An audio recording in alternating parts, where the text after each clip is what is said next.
നമസ്കാരം.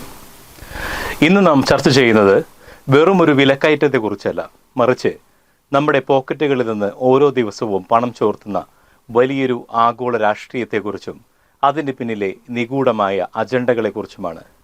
ഇന്ത്യയെപ്പോലെ വിശാലമായ ഒരു രാജ്യത്ത് ലോകത്തെ തന്നെ അത്ഭുതപ്പെടുത്തുവാൻ ശേഷിയുള്ള പെട്രോളിയം നിക്ഷേപങ്ങൾ ഭൂമിക്കടിയിലുണ്ടെന്ന് പല പഠനങ്ങളും സൂചിപ്പിക്കുമ്പോൾ പോലും എന്തുകൊണ്ട് നാം ഇപ്പോഴും 85% ഇന്ധനത്തിനായി വിദേശ രാജ്യങ്ങൾക്ക് മുന്നിൽ കൈനീട്ടുന്നത് എന്ന ചോദ്യം ഓരോ ഇന്ത്യക്കാരനും ചോദിക്കേണ്ടതാണ്.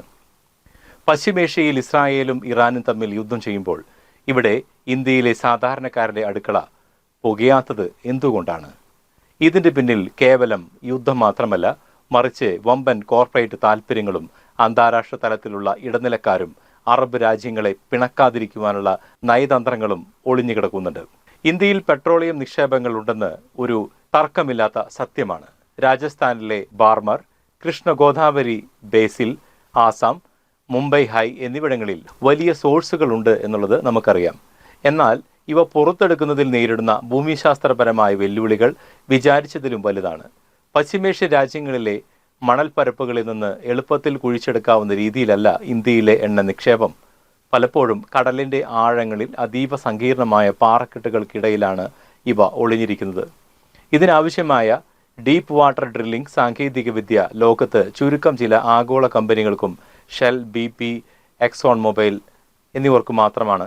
ഇന്ത്യയിലെ സങ്കീർണമായ നിയമ തടസ്സങ്ങളും ലാഭവിഹിതം പങ്കുവയ്ക്കുന്നതിലെ തർക്കങ്ങളും കാരണം ഇത്തരം വമ്പൻ കമ്പനികൾ ഇവിടെ നിക്ഷേപം നടത്താൻ മടിക്കുന്നു. ഫലമോ നമ്മുടെ സ്വന്തം വിഭവങ്ങൾ നമുക്ക് താഴെ തന്നെ ഇരിക്കുമ്പോൾ നമ്മൾ വിദേശ എണ്ണയ്ക്കായി പണം ഒഴുക്കുന്നു. ഇവിടെയാണ് ഹിഡൻ അജണ്ട എന്ന സംശയം പ്രസക്തമാകുന്നത്. സ്വയം എണ്ണ ഖനനം ചെയ്ത് എടുക്കുന്നതിനേക്കാൾ ലാഭകരം ഇറക്കുമതി ചെയ്തതാണെന്ന ഒരു സാമ്പത്തിക വാദം ഇവിടെ ഉയർത്തപ്പെടുന്നുണ്ട്. സൗദിയിൽ നിന്നോ റഷ്യയിൽ നിന്നോ കുറഞ്ഞ നിരക്കിൽ എണ്ണ വാങ്ങുമ്പോൾ ലഭിക്കുന്ന കമ്മീഷനുകൾക്കും ലാഭവിഹിതങ്ങൾക്കും പിന്നിൽ പ്രവർത്തിക്കുന്ന വലിയൊരു ഇറക്കുമതി ലോബി ഇന്ത്യയിലുണ്ട്. ഈ ഇടനിലക്കാർക്ക് ഇന്ത്യ സ്വയം പര്യാപ്തത നേടുന്നതിനോ താല്പര്യമില്ല എന്നതാണ് യാഥാർത്ഥ്യം. കൂടാതെ സർക്കാരിനെ സംബന്ധിച്ചിടത്തോളം പെട്രോളിയം ഉൽപ്പന്നങ്ങൾ എന്നത് ഏറ്റവും വലിയ നികുതി വരുമാന മാർഗമാണ്. എണ്ണവില കൂടുമ്പോൾ ലഭിക്കുന്ന നികുതി വരുമാനം കുറയ്ക്കുവാൻ സർക്കാരുകൾ മടിക്കുന്നത് സാധാരണക്കാരുടെ സാമ്പത്തിക ഭദ്രതയെ തകർക്കുന്നു. അന്താരാഷ്ട്ര തലത്തിൽ അറബ് രാജ്യങ്ങളുമായുള്ള നയതന്ത്ര ബന്ധം നിലനിർത്തുവാൻ ഇന്ത്യ അവർക്കൊരു വിപണിയായി തുടരേണ്ടതുണ്ട് എന്നുള്ള ഒരു രാഷ്ട്രീയവും ഇതിന് പിന്നിലുണ്ട്. 2025 തുടക്കത്തിൽ നാം കണ്ട ഇന്ധന വിപണിയല്ല 2026 മെയ് മാസത്തിൽ നമ്മുടെ മുന്നിലുള്ളത്. 2025 ഇന്ത്യയിൽ ഗാർഹിക പാചകവാതകത്തിന് ശരാശരി 800 മുതൽ 850 രൂപ വരെ ഉണ്ടായിരുന്നു. എന്നാൽ 2026 മെയ് ആയപ്പോഴേക്കും ഇത് 950 രൂപയ്ക്ക് മുകളിലേക്ക് കുതിക്കുകയാണ്.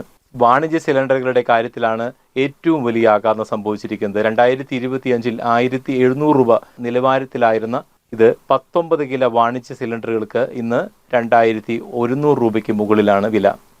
ചൈനയെ പോലെയുള്ള രാജ്യങ്ങൾ റഷ്യയിൽ നിന്ന് കുറഞ്ഞ നിരക്കിൽ എണ്ണ വാങ്ങി തങ്ങളുടെ വിപണി പിടിച്ചു നിർത്തുവാൻ ശ്രമിക്കുമ്പോൾ ഇന്ത്യക്ക് ആഗോള സമ്മർദ്ദങ്ങൾക്ക് വഴങ്ങേണ്ടി വരുന്നത് എന്തുകൊണ്ടാണ്? നേപ്പാളിലും പാകിസ്ഥാനിലും ശ്രീലങ്കയിലുമെല്ലാം ഇന്ധനവില കുതിച്ചുയരുമ്പോൾ ഇന്ത്യയിലും സമാനമായ ഒരു സാമ്പത്തിക അസ്ഥിരത രൂപപ്പെടുകയാണ്. വാണിജ്യ സിലിണ്ടറുകളുടെ ഈ വിലക്കയറ്റം ഹോട്ടൽ മേഖലയിലും അതുവഴി സാധാരണക്കാരൻ്റെ ഭക്ഷണത്തെയുമാണ് നേരിട്ട് ബാധിക്കുന്നത്. ഹോട്ടൽ ഭക്ഷണം എന്നത് ആഡംബരമില്ലാത്ത സാധാരണക്കാരായ ജോലിക്കാർക്കും വിദ്യാർത്ഥികൾക്കും അനിവാര്യമായ ഒന്നാണ്. ഗ്യാസ് വില കൂടുമ്പോൾ ഭക്ഷണത്തിന് വില വർദ്ധിപ്പിക്കുവാൻ ഹോട്ടൽ ഉടമകൾ നിർബന്ധിതരാകുന്നു. ഹോട്ടലുകളെ ആശ്രയിച്ച് ജീവിക്കുന്ന ലക്ഷക്കണക്കിന് ആളുകളുടെ നിത്യജീവിത ചെലവ് പ്രതിമാസം 2000 മുതൽ 3000 രൂപ വരെ വർദ്ധിച്ചിരിക്കുന്നു. വരുമാനം വർദ്ധിക്കാതെ ചെലവ് മാത്രം കുതിച്ചുയരുന്നത് കുടുംബങ്ങളെ കടക്കണിയിലേക്ക് തള്ളിയിടുന്നു. ഇതിനൊപ്പം തന്നെ ചരക്ക് നീക്കത്തിലുണ്ടാകുന്ന ചിലവ് നിത്യോപയോഗ സാധനങ്ങളുടെ വിലയും വർദ്ധിപ്പിക്കുന്നു. കേരളം പോലുള്ള ഉപഭോക്തൃ സംസ്ഥാനത്ത് പച്ചക്കറി, അരി, പാൽ എന്നിവയുടെ വില കുത്തനെ ഉയരുവാൻ ഇന്ധനവിലയിലെ ഈ മാറ്റങ്ങൾ കാരണമാകുന്നു. എങ്കിലും ഇന്ത്യ പുതിയ മാറ്റങ്ങൾക്കായി ശ്രമിക്കുന്നില്ല എന്ന് പറയാനാകില്ല. പെട്രോളിൽ 20% എത്തനോൾ കലർത്തുവാനുള്ള നീക്കം ഇറക്കുമതി ഭാരം കുറയ്ക്കുവാൻ സഹായിക്കും. കൂടാതെ സോളാർ, കാറ്റ് എന്നിവയിലൂടെ ഊർജ്ജത്തിലൂടെ വൈദ്യുതി ഉൽപ്പാദിപ്പിച്ച് ഇലക്ട്രിക് വാഹനങ്ങളിലേക്ക് മാറുന്നതും ഭാവിയിൽ പെട്രോളിയത്തിന് പകരമായി ഗ്രീൻ ഹൈഡ്രജൻ ഉപയോഗിക്കുവാനുമുള്ള വലിയ പദ്ധതികളും പ്രത്യാശ നൽകുന്നവയാണ്. എന്നാൽ ഇത്തരം മാറ്റങ്ങൾ സാധാരണക്കാരിലേക്ക് എത്തുമ്പോഴേക്കും അവരുടെ സാമ്പത്തിക അടിത്തറ തകർന്ന് തരിപ്പണമായി കഴിഞ്ഞിരിക്കും എന്നതാണ് വാസ്തവം. ചുരുക്കത്തിൽ പശ്ചിമേഷ്യൻ യുദ്ധങ്ങൾ ആഗോളതലത്തിൽ സൃഷ്ടിക്കുന്ന ഊർജ്ജ പ്രതിസന്ധി ഇന്ത്യയിലെ സാധാരണക്കാരന്റെ ജീവിതത്തെ സങ്കീർണമാക്കുകയാണ്. വരും വർഷങ്ങളിൽ ഊർജ്ജ സ്വയം പര്യാപ്തത കൈവരിക്കുക എന്നത് സ്വന്തം വിഭവങ്ങൾ ഖനനം ചെയ്യുവാനുള്ള ഇച്ഛാശക്തി കാണിക്കുക എന്നതും മാത്രമാണ് ഇതിനുള്ള പരിഹാരം. അതുവരെ സാമ്പത്തിക അച്ചടക്കവും വിവേകപൂർണമായ വിഭവ വിനിയോഗവും വഴി മാത്രമേ നമുക്ക് ഈ പ്രതിസന്ധിയെ അതിജീവിക്കുവാൻ സാധിക്കൂ.